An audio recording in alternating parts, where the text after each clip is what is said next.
Hey guys, आज आपण discuss करणार आहोत about the flame photometry. Flame photometry हा एक असा सब क्वेश्चन आहे जो एक्झाममध्ये बरेचदा विचारला जातो. हा तुम्हाला 5 मार्क्ससाठी विचारला जाऊ शकतो. बऱ्याचदा जे 10 मार्क्सचे क्वेश्चन असतात त्यामध्ये सब क्वेश्चन म्हणून सुद्धा हा विचारला जातो. मग जर हा क्वेश्चन तुम्हाला एक्झाममध्ये आला आणि तुम्हाला याच्यामध्ये जर फुल मार्क्स घ्यायचे आहे, मीन्स 5 आउट ऑफ 5 किंवा 4.5 जर घ्यायचे आहे, तर तुम्ही कशा प्रकारे घेणार? तर यामध्ये 4 मेन पॉइंट आहे जे तुम्हाला मेन्शन करणं गरजेचं असतं. First of all, principle of that instrument. After that you have to write type of interference. After that instrumentation and application. हे 4 पॉईंट जर तुम्ही अगदी सोफिस्टिकेटेड वेनी, म्हणजेच जे पॉईंट एक्झामिनरला पाहिजे आहे ते पॉईंट त्यामध्ये मेन्शन केले तर तुमचा कोणीही मार्क्स कट करू शकत नाही. म्हणजेच तुम्हाला आउट ऑफ मार्क्स मिळू शकतात, तुम्ही आउट ऑफ मार्क्स गेन करू शकता. तो टॉपिक आहे अगदी सिम्पल आणि इंटरेस्टिंग आहे, बट सिम्पल गोष्टीवरती जास्त फोकस करायचं असतं. कारण सिलेबसमध्ये बघितलं तर एका सिंगल लाईकमध्ये हा टॉपिक आहे आणि आपण याच्याकडे दुर्लक्ष करतो. बट हा जो टॉपिक आहे तुम्हाला जास्त मार्क्स देऊ शकतो. चला तर ह्या टॉपिकवरती डिस्कस करूया. So first of all guys, तुम्ही जर चॅनलवरती नवीन आला असणार तर चॅनलला सबस्क्राईब करायला विसरू नका. कारण आपल्या चॅनलवरती आपण अगदी इंटरेस्टेड सिम्पल अशा लेक्चर्स प्रोव्हाइड करत असतो. प्लस त्या लेक्चरसोबत त्या लेक्चरच्या नोट्ससुद्धा प्रोव्हाइड करतो. आणि आपल्या नोट्स ज्या आहे त्या अगदी एक्झाम फ्रेंडली आहे. मीन्स त्यामध्ये तेच पॉईंट आहे जे तुम्ही एक्झाममध्ये लिहायचे आहे. ओके, सो अगदी सोफिस्टिकेटेड लेक्चर आहे आणि सोफिस्टिकेटेड नोट्ससुद्धा आहे. सो चॅनलला सबस्क्राईब करायला विसरू नका. So hey guys, myself Pallavi, assistant professor, and you are watching Pharmacy with Pallavi. So guys, start करूया आपला first part, that is the principle of our flame photometry. Flame photometry हा कशावरती work करतो? तर obviously आतापर्यंत जे काही आपण रेडिएशन सोर्स यूज केले होते इन्स्ट्रुमेंटेशनमध्ये, त्यामध्ये जे रेडिएशन सोर्स होते ते कसे होते? लाईक UV रेडिएशन होते, विजिबल रेडिएशन होते, IR रेडिएशन होते. बट फ्लेम फोटोमेट्रीमध्ये आपल्याला फ्लेम यूज करायची आहे. म्हणजेच ती फ्लेम जी आपल्याला नॉर्मल LPG गॅस आणि ऑक्सिजन प्रोव्हाइड करतो, ती फ्लेम आपल्याला यामध्ये यूज करायची. मग कशा प्रकारे आपण कंपाऊंडचं डिटेक्शन करू शकतो? तर यामध्ये काय करायचं आहे, आपला जो काही कंपाऊंड, तो compound it should be in a metallic salt state. Okay, फक्त याची एकच कंडिशन आहे, जो कंपाऊंड आहे तो मेटॅलिक साल्ट स्टेटमध्ये असला पाहिजे. त्या कंपाऊंडला आपण काय करतो, डायरेक्टली फ्लेमच्या कॉन्टॅक्टमध्ये ठेवतो. ठीक आहे, फॉर एक्झाम्पल हा एक फ्लेम आहे, इथनं मी फ्लेम पास करते किंवा एखादा लाईट बर्नर किंवा स्टार्ट करत आहे, तर जो आपल्याला फ्लेम लाईट प्रोव्हाइड करतो. सो जेव्हा हा जो काही लाईट आहे किंवा फ्लेम आहे ह्या कंपाऊंडवरती पडतं, तर सेम केसमध्ये ह्या कंपाऊंडमध्ये काही चेंजेस होतात. ठीक आहे, यामधले जे काही इलेक्ट्रॉन्स आहेत ते काय करतात, ग्राउंड स्टेटपासून एक्साइटेड स्टेटमध्ये जातात. ठीक आहे, म्हणजेच काय होतात, एक्सायटेशन होतं. But after some time excitation झाल्यानंतर ते परत ग्राउंड स्टेटमध्ये येतात. जेव्हा हे आपले एलिमेंट एक्साइटेड स्टेटपासून ग्राउंड स्टेटमध्ये येतात, तेव्हा ते काही इमिशन्स इमिट आउट करतात. म्हणजेच इथे आपल्याला म्हणायचे आहे की काही फ्लेम्स इमिट आउट करतात. अँड ही जी इमिट आउट झालेली फ्लेम आहे याला आपण क्वांटिटेटिव्ह आणि क्वालिटेटिव्ह डिटर्मिनेशनसाठी यूज करू शकतो. ओके, सो अगदी सिम्पल याचं प्रिन्सिपल आहे आणि कॉमन इन्स्ट्रुमेंटसारखं प्रिन्सिपल आहे. सो मग आता एक्झाममध्ये तुम्ही काय लिहिणार? तुम्हाला फक्त एकच इक्वेशन लिहायचं आहे की the emitted light is directly proportional to the concentration of that material. म्हणजेच जी काही लाईट तो इमिट आउट करतो ती कशाला प्रपोर्शनल आहे? तर जो काही कॉन्सन्ट्रेशन आहे आपल्या कंपाऊंडचं त्याला डायरेक्टली प्रपोर्शन आहे. मीन्स जास्त प्रमाणात इमिशन असतात, जास्त प्रमाणात कॉन्सन्ट्रेशन असायचे चान्सेस असतात. ओके, सो फक्त तुम्हाला हे अगदी सिम्पल वर्डमध्ये किंवा सिम्पल लँग्वेजमध्ये एक्सप्लेन करायचं आहे एक्झाममध्ये. Okay, now the principle is clear. Now the second part is type of interference.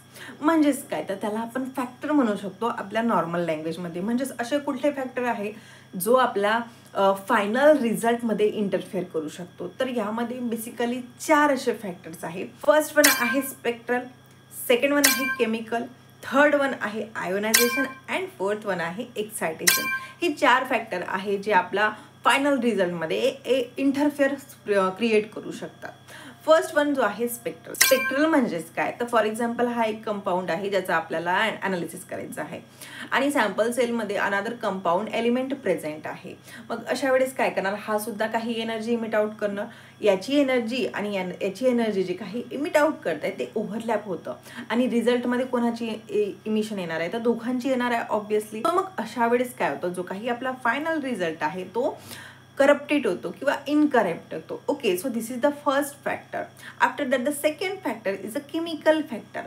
Means आता फॉर एक्झाम्पल हा एक एलिमेंट आहे आणि हा सेकंड हा एलिमेंट आहे, दोघांची जर रिॲक्शन होऊन थर्ड कंपाऊंड फॉर्म होत असणार आणि तो थर्ड कंपाऊंड जो आहे तो अगेन इमिशन शो करत असणार तर त्याची रेडिएशन आपण काउंट करणार. बट आपल्याला आता फर्स्ट कंपाऊंडची पाहिजे, सो मग इथे आपला रिझल्ट रॉंग येऊ शकतो. Okay, now the third factor आहे आयोनायझेशन.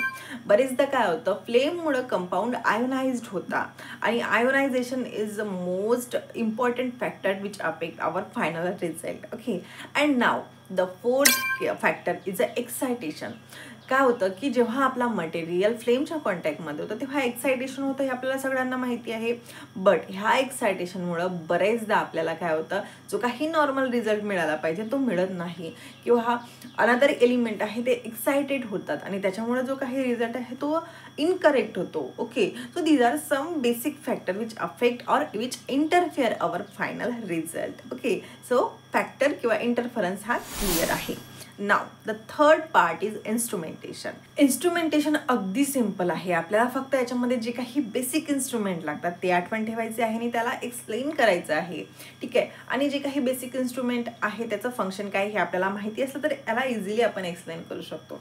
सो कुठले कुठले याचे कंपोनेंट्स आहेत तर त्याचे 6 असे बेसिक कंपाऊंड्स आहे. फर्स्ट वन आहे लाईट सोर्स किंवा आपण त्याला रेडिएशन सोर्स म्हणतो. After that nebulizer, after that burner, optical system, detector and readout system.